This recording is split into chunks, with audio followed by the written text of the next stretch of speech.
I enjoy words and I get stuck on words all the time. This is a word I thought I knew way better when I lived in Finland. Like I thought I knew the word literally. You know the word literally. There's like a few ways to say it, literally. Uh, uh, and I thought that's a word I know. That's an easy word. I know what that means.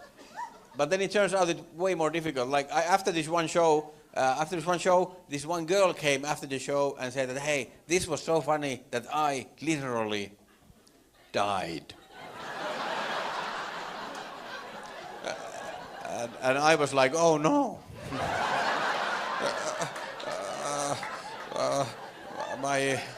My deepest condolences for your loss of yourself. I am so sorry to hear that you have died. But actually, if I were you, I would get a second opinion. I suspect you might have survived. And then, of course, it turned out that she didn't mean that she literally died. Of course, no. What she meant that she figuratively died, as in a figure of speech. And then I had to look it up, and it turned out that literally is by definition the opposite of figuratively. The definition of literally is that it's not figurative. So she was using the word literally to mean the opposite of literally, like literally. And it was so confusing, but now I'm happy about one thing. Now I know what I'm going to write on my headstone, on my grave. I literally died. I really really excited about that one, because I think that might be the first time in history that phrase has been used correctly. I can't wait.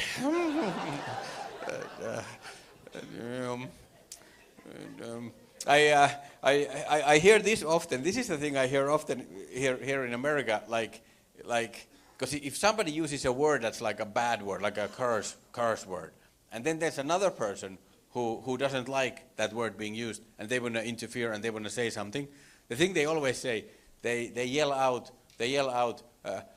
language.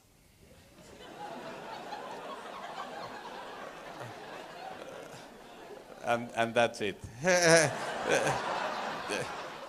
They just yell out language. Like, yeah, okay, yes. Yes, language, yes. Yeah, this is a part of that. This falls into the category of language. But I think it's a little bit broad of a statement to say in that situation, to just yell that out. Like, for me, it's like the same. Like, it's the same if you see somebody about to get hit by a bus and you yell out, transportation.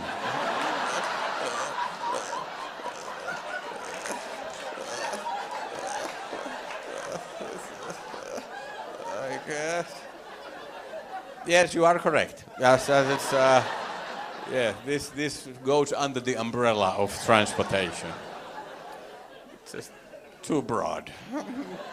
It's like if you see a building on fire, just yell, chemical reaction. Or if you see somebody having a heart attack, you just yell, health.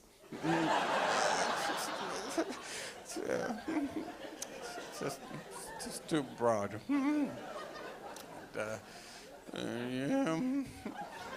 Yeah.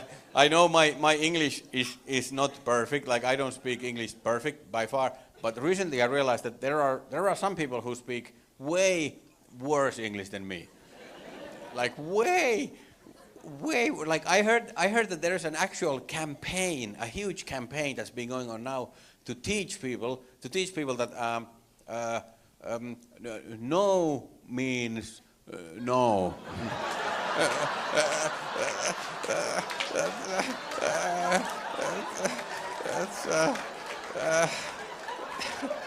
That's It's pretty basic level.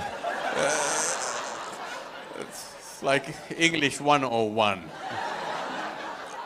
I thought that was like one of the easiest words. Like that's like really easy. But maybe there are some people who don't know, and we have to teach that word with this campaign.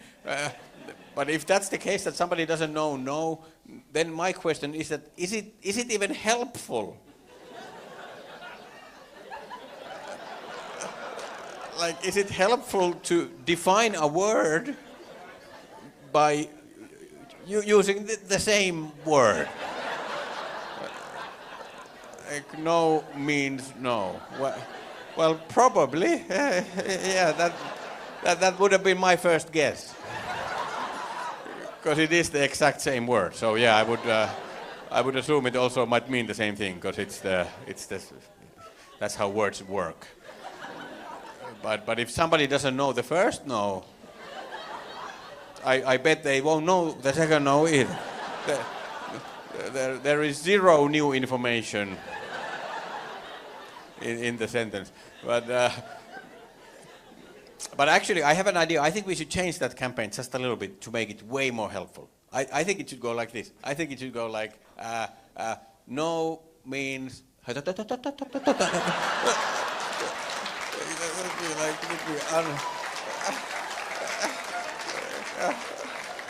like super clear, very, very clear.